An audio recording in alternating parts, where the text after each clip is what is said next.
Queridos irmãos, eu vos saúdo com a doce e gloriosa paz do Senhor. Louvamos ao nosso Deus, o nosso amoroso Deus, que tem nos dado vida, vitória e tem renovado cada vez mais a esperança de um dia encontrarmos-nos com Ele nos ares para morarmos eternamente nos céus com Ele. Queremos te agradecer, meu amado irmão, meu ouvinte, nosso audiente, que o Senhor abençoe a sua vida, a vida da sua família. E peço também que continuemos fazendo esse trabalho, recomendando aos seus amigos, se inscrevendo, que não é inscrito ainda, compartilhando as mensagens.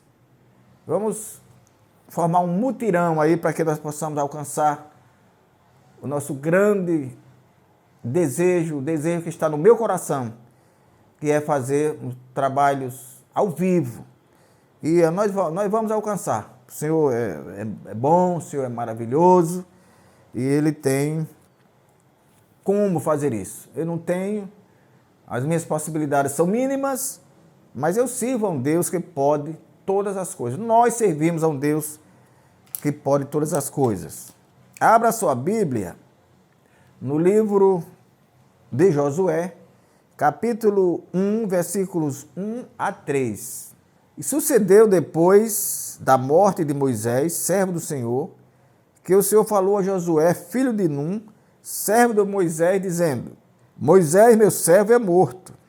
Levanta-te, pois, agora, passa este Jordão, tu e todo este povo, à terra que eu dou aos filhos de Israel.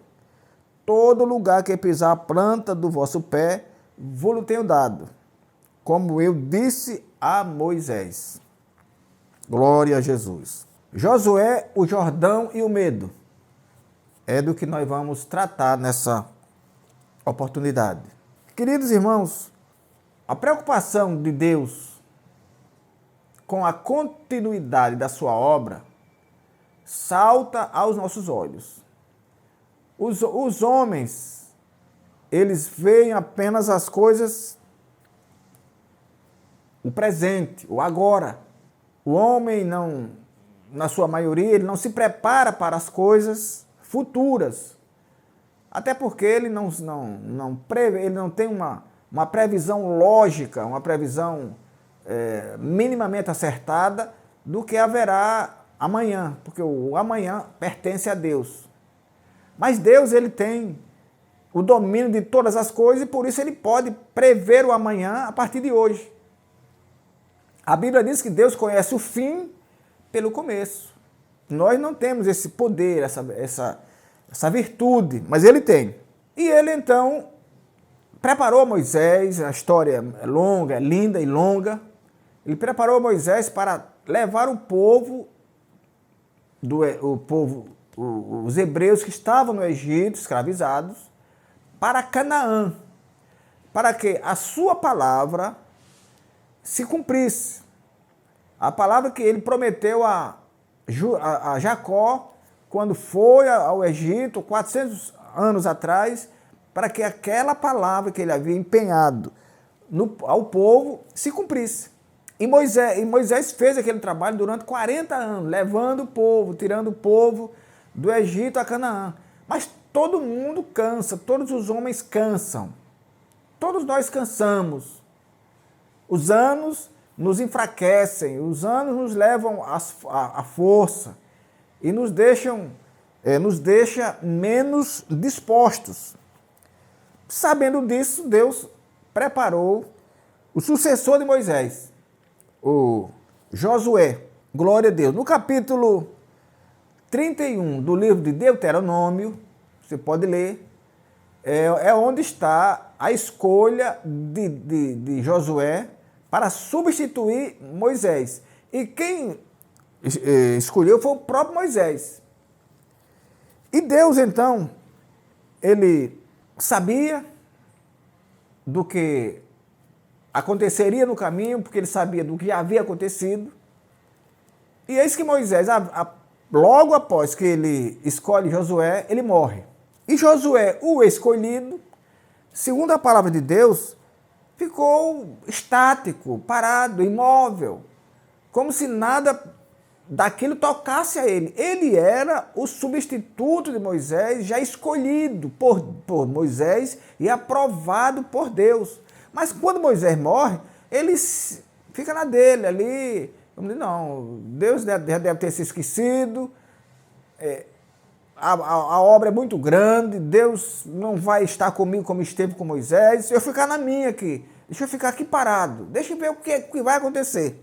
E a Bíblia diz que ele mesmo escreveu, no seu capítulo 1 do livro de Josué, que Deus vem a ele e diz: Josué, o meu servo Moisés é morto. Glória a Deus. Levanta-te, pois, agora, e passa este Jordão, tu e todo este povo. Aleluia. Você sabe, Josué, que você é a pessoa escolhida para isso. Se levante. Não há outro, não é você mesmo. Porque, meus amados irmãos, o próximo obstáculo que separava o povo da terra prometida era exatamente o Rio Jordão. Josué já havia passado a primeira gloriosa experiência, que foi a passagem do Mar Vermelho.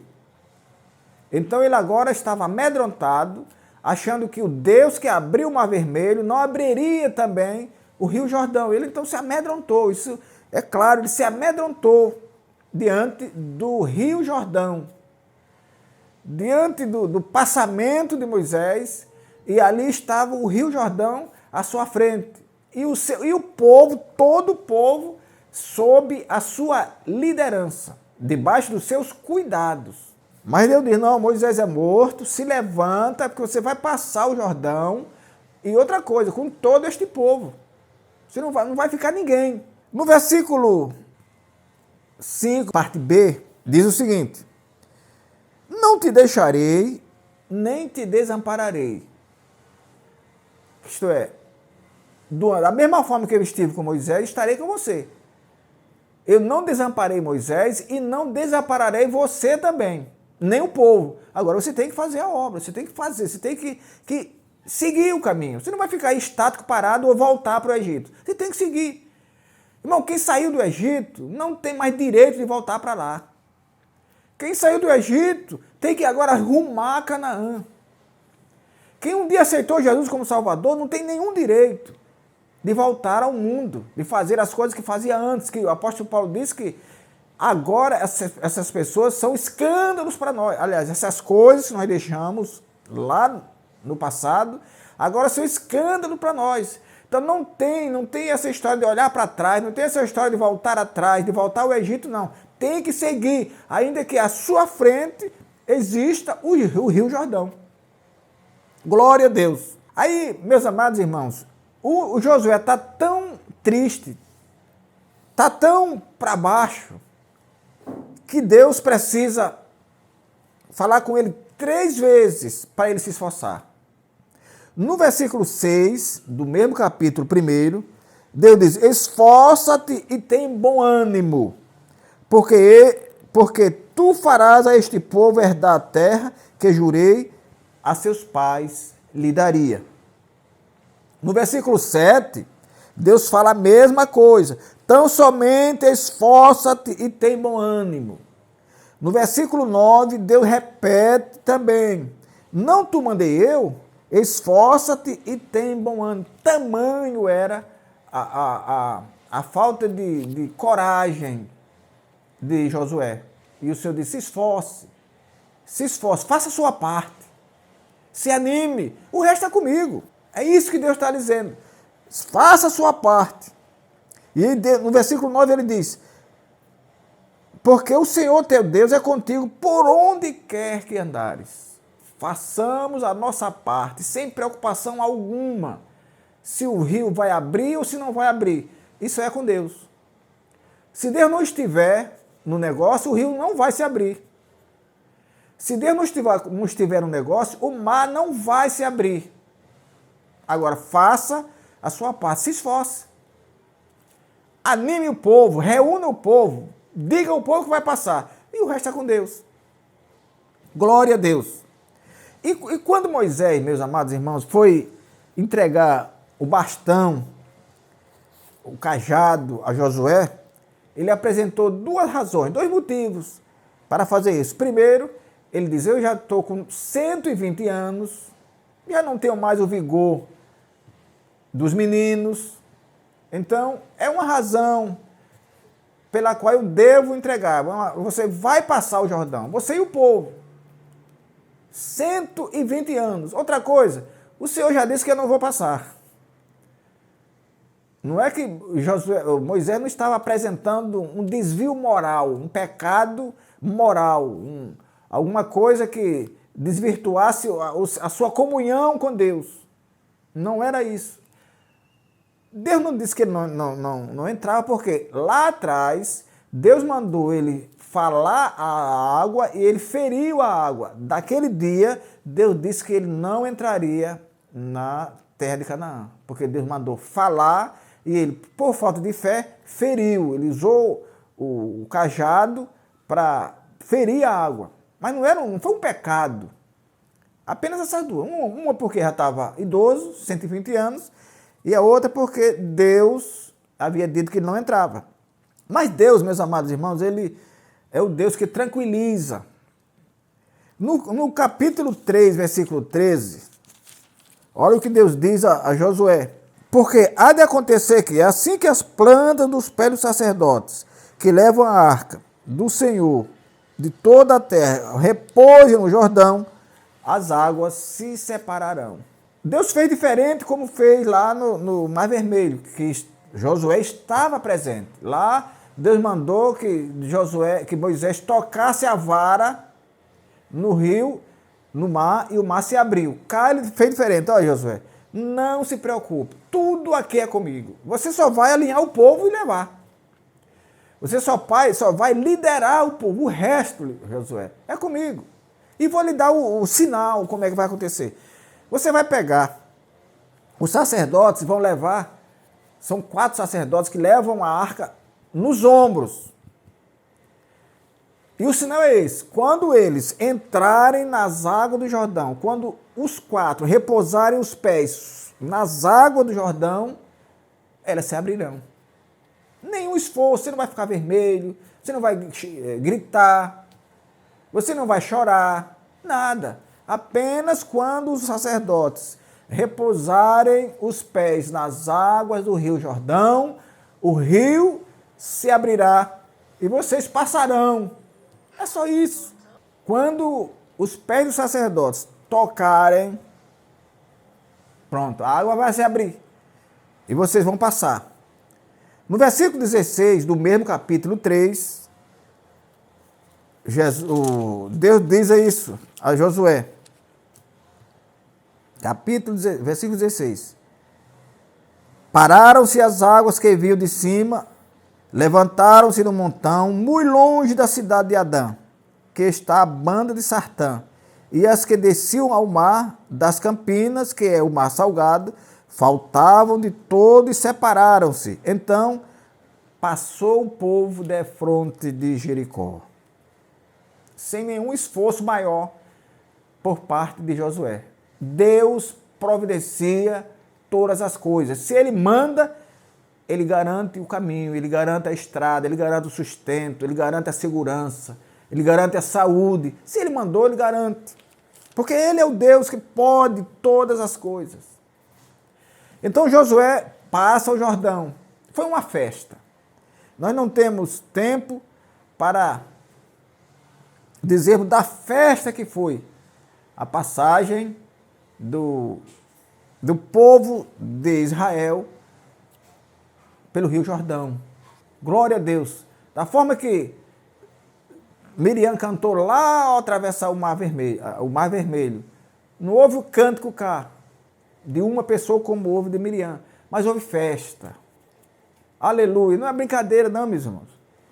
Alguém vê Deus fazer um sinal tão grande, abrir as águas do rio. Quando Josué passou o rio, atravessou o rio, o povo com ele também, ele tinha do outro lado do Jordão uma grande obra que Deus teria que completar com ele.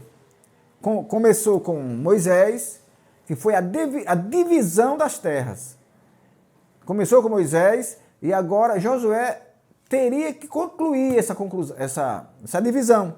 E ele fez a divisão das terras, está nos capítulos 8 a 21. Em todo esse espaço aí, a partir com mais precisão do capítulo 13, está Josué fazendo a divisão das terras com todos aqueles que foram protagonistas com ele na travessia do Rio Jordão. Então, depois que Deus apareceu a Josué, o medo se foi. Ele estava medroso, estava parado, estava acabrunhado, mas quando Deus aparece, irmão, o medo vai embora. Deus não usa os medrosos. Não, Deus não usa os medrosos. A Bíblia está cheia de exemplos assim. Ele não usa os medrosos. Ele usa aqueles que têm coragem para crer nas suas promessas. Porque a fé também exige coragem. Josué tinha tudo para crer corajosamente na promessa de Deus, porque ele era testemunha, junto com Caleb, da travessia do Mar Vermelho. Então, por que ele duvidaria do Deus que abriu o Mar Vermelho, não abrisse agora o Rio Jordão? Ele creu, perdeu o medo, atravessou o Jordão, dividiu a terra e foi abençoado. E um dia nós o veremos, se permanecermos, se não voltarmos atrás, se não voltarmos ao Egito, como o povo lá queria voltar, nós encontraremos Josué nas mansões celestiais e com ele e junto dele viveremos eternamente. Que o Senhor nos abençoe e nos guarde até o nosso próximo encontro. Inclinai os vossos ouvidos e vinde a mim, ouvi e a vossa alma viverá.